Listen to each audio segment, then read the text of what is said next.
Welcome to another YouTube video. I'm Vince, this is Eagle Auto Repair, and today we're going to be doing a tool review on an induction heater that we bought. You know, here in Michigan and in any rust area, generally you got to go to the hot wrench, and usually that requires using this tool. Now I love this tool, don't get me wrong. The problem with that tool is when you're trying to heat something up, it sends the heat everywhere. So if I want to heat a small bolt, like in this example we're doing a Ford Fusion rear shocks, if I heat up by the trunk, I could potentially catch the car on fire inside the carpet and not really be aware of it. So this is a great tool. We're always using the torch for a lot of different applications, but we got this bolt buster. I got it over here on the bench. Vernell and I are going to show it to you, and just want to do a review. Again, we purchased it at the shop. This isn't I make nothing from this. They're giving me nothing for this, but the induction heaters are great tools, and so you might want to look into one. This one is an 1800 watt model.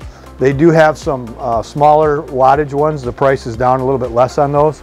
I think the price point on this one was right around, I want to say right around $500, $600. I can't remember exactly, but I will put a link below in the description so that you can check this tool out. They do have some other models.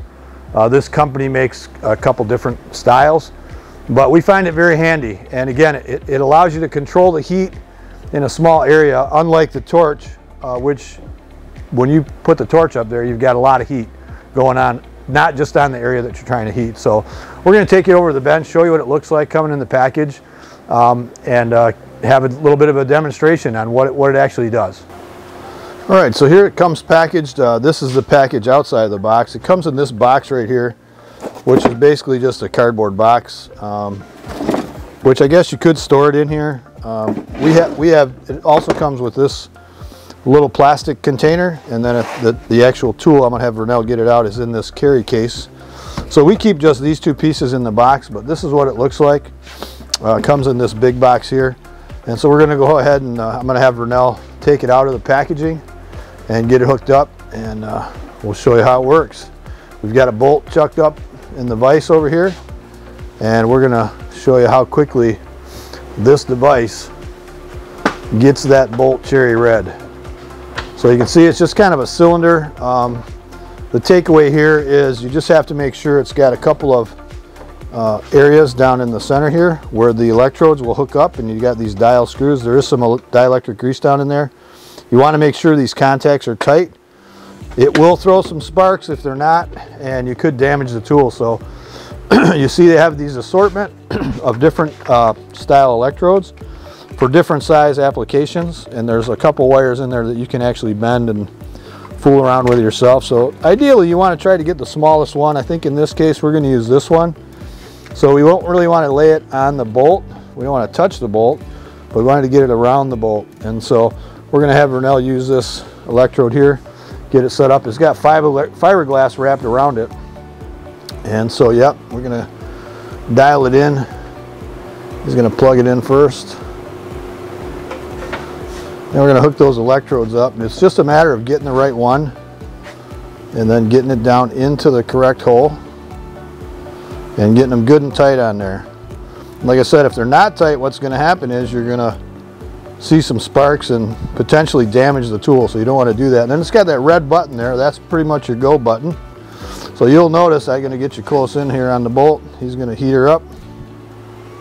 You can hear the tool is running, and initially you get a little bit of smoke off of the brand new fiberglass, but we're at probably maybe a minute. Okay, you're good. He's cooking it. Look at that. That thing is fire hot. And that, you know, it sends the heat actually all the way up the bolt. So in the case where you have Loctite, if you heat it back in this area back here, it's going to run the heat right up the bolt, because this back here is just as hot as that front. Now it's not glowing red, but again, just a great tool. And you can see it's not very big. It's pretty easy to use. And if you show them that other style, Vernell, like where you want to maybe bend the one we did before, so what you can do is you can take, depending on how you're set up,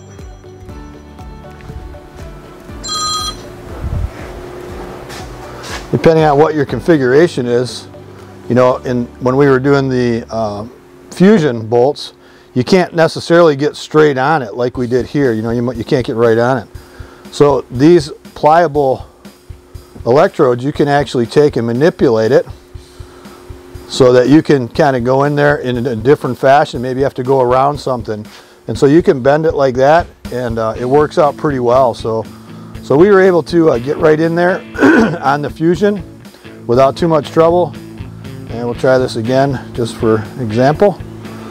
Get that cooking up. Now again, the wider and bigger the electrode, the longer that electromagnetic force, but you can see it. It's already starting to glow. He's cooking it. So a pretty cool tool. Really like it, and it will save you a lot of aggravation. Not only with, you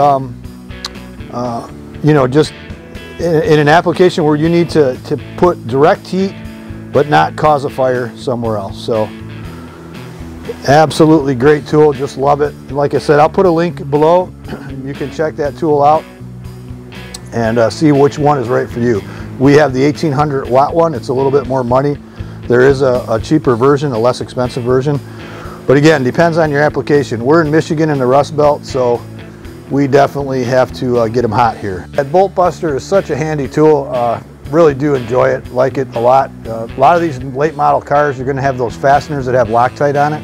And if you get that bolt a little bit warm, it just makes it so much easier to take the bolt out. As well as we have rust, you know, so just a great tool. Definitely something you want to consider putting in your toolbox. And I would highly recommend it. So, well, thanks for joining us here at Eagle Auto Repair. If you haven't subscribed to our channel yet, I encourage you to do so. Give us a comment, leave a comment in the link below, and tell us what we're doing right and what we're doing wrong. We always appreciate constructive criticism, and we can only get better if you let us know what you want to see. So we want to thank you again for joining us here at Eagle Auto Repair, and as we always say, have a blessed day.